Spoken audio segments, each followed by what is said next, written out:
In the year 2020, I graduated high school amid a panicked, pandemic stricken world.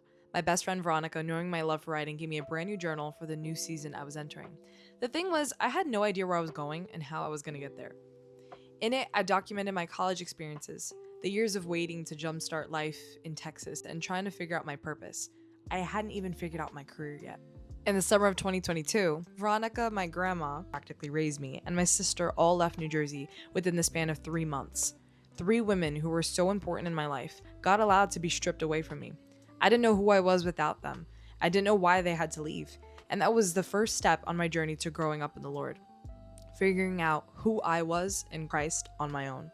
In that season of isolation, I grew in my newfound profession, found community, served in ministry, graduated, started my first teaching job, and finally began to understand my assignment, my purpose. Little did I know it was through this process that would prepare me to someday leave New Jersey for bigger and better things.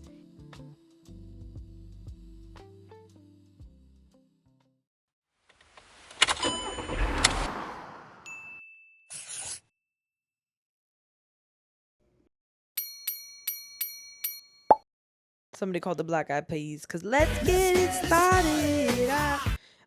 We were getting started real early. I actually sold my bed first. That was the biggest piece of furniture I got rid of. And then I slowly started doing a little bit more. It is May 23rd, Saturday, May 23rd, 9 in the morning, approximately 34 days. So we are a month and 3 days away. I'm officially moving from New Jersey to Texas.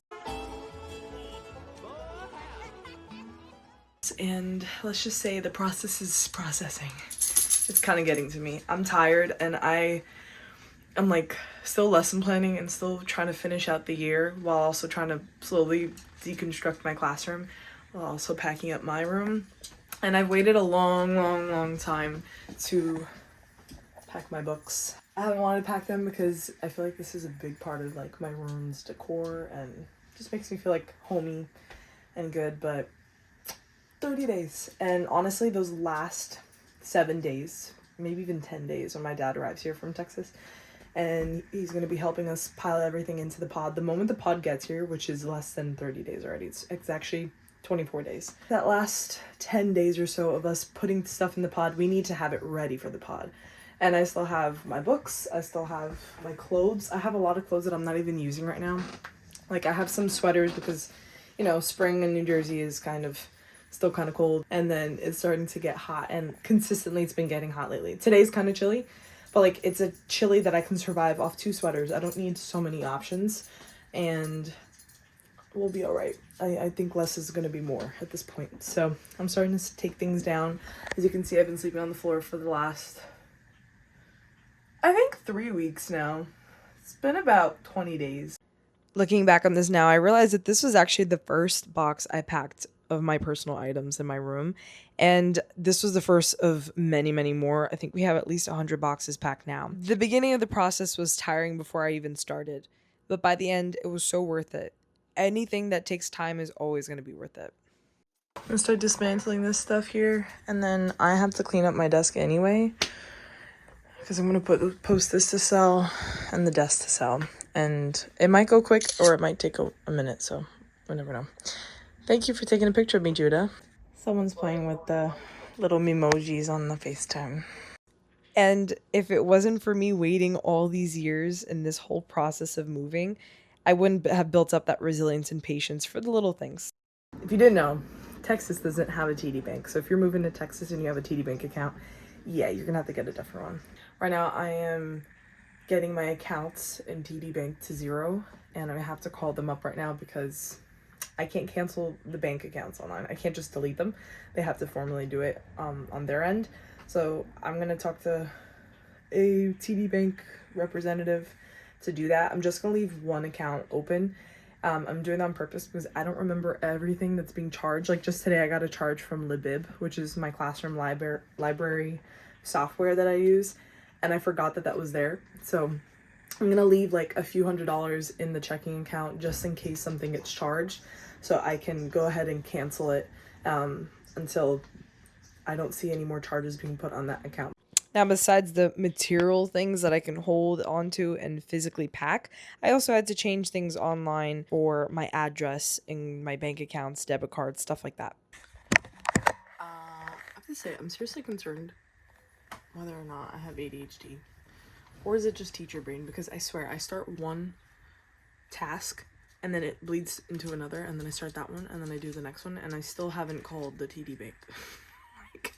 It's been 30 or 40 minutes since I made that last clip, and I still haven't called them, because then I was like, well, I might as well do other stuff before I actually call, but they're gonna close soon. I need to call. And then I was gonna go charge my iPad. It's not, I don't think it's ADHD. It's just being a teacher, being efficient.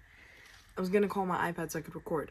iPad's dead, and I can't find the charger, so I started looking for the charger. Can't find the charger, but I do find this, and I'm like, oh shoot, that's right, I broke this like 2 years ago. Maybe I can like try to figure it out, or am I gonna throw it away? I open it up, QR code, there's a warranty. I don't feel like filling out the information for the warranty. I don't think I'll even get it because it's been 2 years. So I was like, whatever. But then I realized if I have or my, not my phone, but like for like a newer phone, it could still work. So I want to charge it.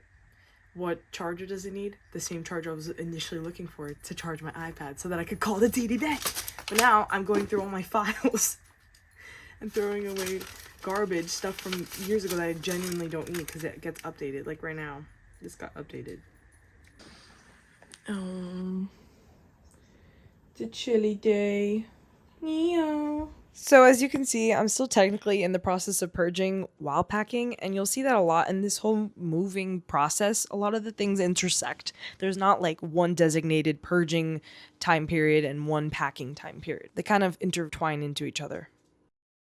Now, waking up at 5 in the morning is not necessarily my favorite thing to do, but a few weeks before actually moving, my cousins and I, who usually go at night to work out, decided we'd go back to our 5 a.m. workouts, which had its pros and cons. My cousins, and I haven't really prayed yet, so I have a few minutes.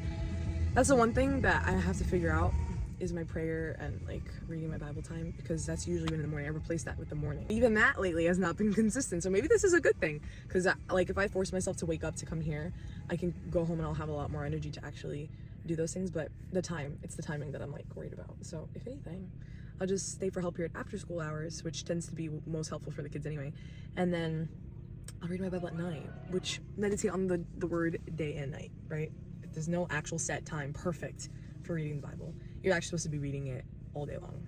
But the utterance of the meditations of the Word of God on your heart is in your speech. It's in everything that you say and do, because you've been meditating on it all day. So keep that in mind, people. But with that being said, I'm excited for today. The sunrise looks spectacular, and I'm gonna go ahead inside actually because I gotta put my shoes on. So I'm gonna be here for a little bit. Like most athletes, I started getting to lifting weights after I retired, quote unquote, from my sport. But a lot of people don't know I've been playing volleyball for over 12 years now. And I started lifting weights in college and fell in love with it. So I now do both. But just putting on the record here, I sucked in middle school. I like to say I rode the bench up until freshman year when I got a lot better. I'm going to speed this up a little bit because it's a bit of a sussy move. Anyway. Will this footage qualify me as a official volleyball coach? Because I will be coaching several sports this year, actually. No, but I do love working out. I've been working out consistently since I was in the 7th grade. Obviously, I had some pauses here and there during college with timing and full-time teaching. But I finally figured out a schedule that works for me. And besides marching like a soldier in the War of 1812, it's pretty rewarding to my competitive nature. And I like feeling sore. It makes me feel strong. On this rare occasion, I was doing laundry in the morning, which is pretty rare for me, but I stopped doing laundry on Saturdays as those became my packing days as we got closer to the moving date. Again, waking up this early is not for everyone, and I get that. It actually wasn't for me for a while during my first few years of teaching, but I've gotten the hang of it now. I have to be honest with you, I don't remember the last time I did laundry this early in the morning. As you can see here, I am not driving myself to work. My mommy actually drives me to work every day, and I count that as a privilege and a blessing, okay? Because we're actually sharing a car, and there is 0 parking in my district. Actually, there's 0 parking in all of New Jersey, so it makes sense for her to drop me off. Thank you. But I'm like that coisa. Jumping out this car in the corner like Fast and Furious. Thank you. Bye, Mama. Now in my school. I love this job. It's my first ever job ever as a full-time teacher and my first ever classroom. Looking back at this footage is so sad because my room has nothing. It's bare. Everything's in boxes now. But I love this room. I love this job. I got it 2 years ago, literally a few days before I graduated college. And I genuinely thank God every single day that I have this position. Girl, I'm getting used to this vlogging thing. In order to take my teaching certification from New Jersey to Texas, I actually needed 2 years of full-time experience, and I'm so grateful for this position and to have had that. Signed in. Good morning. So early. Harry, my He's back. son! He's back and new and improved. Oh. What am I looking for? So sad. Wait, what was it that he needed glued? Where the heck is it? I'm like, wait a minute. You have to go into I brought him open in- heart surgery again? I have to go into my other bag because I didn't bring him in my lunch bag or in my purse. All right. Then maybe we have to do the surgery here. Oh my god. He's gonna have to have his biopsy. Because he was painted and everything. Oh my gosh. Derek left him like on the counter. I mean, it's okay. I already got one leg Pete over here. Oh my god. What is this? He only got the one. He got the one leg. One leg going. My legs. It's okay. It's alright. I mentioned in my first vlog that I actually have a green thumb now, and here's some proof. But like, ignore the one on the right. I don't know what was happening with her. I actually ended up donating her to my aunt, and she has ever since restored her to life, like Jesus from the grave. Hallelujah. Refugee. I'm invested. You're invested already? We only read like 3 chapters. I didn't read 3 chapters. You didn't do your homework. Oh no, I read the 3 chapters, but I read more than the 3 chapters because I was bored. I was really bored. And like, yo, I couldn't stop turning the pages. I mean, I'm happy. Part of me is happy as your English teacher, but also as your English teacher, you gotta stay on track. Don't spoil it. I won't say anything, but all I know is that book, I'm gonna love it. I'm glad. After high school, because of the pandemic, no one was really allowed to see anybody anymore, and I kind of stopped playing volleyball for about 2 years. I got back into it around 2024 and took it seriously, playing pickup games like this on Saturday mornings in 2025. I love volleyball, and I can't believe there was a time where I stopped playing, and I've been growing even more now as a player and even as a coach. Another reason why I'm really excited to move to Texas is that the volleyball culture there is huge. I've already actually found a group to play with, and hopefully I can play better than that. Later that day, I continued packing while watching a show with my mom. That was me. You'll steal the show. As you always. The show that I was watching with my mom is called Paradise. It's on Amazon Prime. Highly suggest it. On the street in public? Yo! Zero propriety. Zero propriety. Wow, what an answer. To see the next one. Now, here's a real kicker that makes me seem like a crazy Christian Jesus freak. I had no job lined up, mind you. I'm packing, I'm changing everything about my life, getting ready to move across the country to a place I don't know, changing my address. But it's official.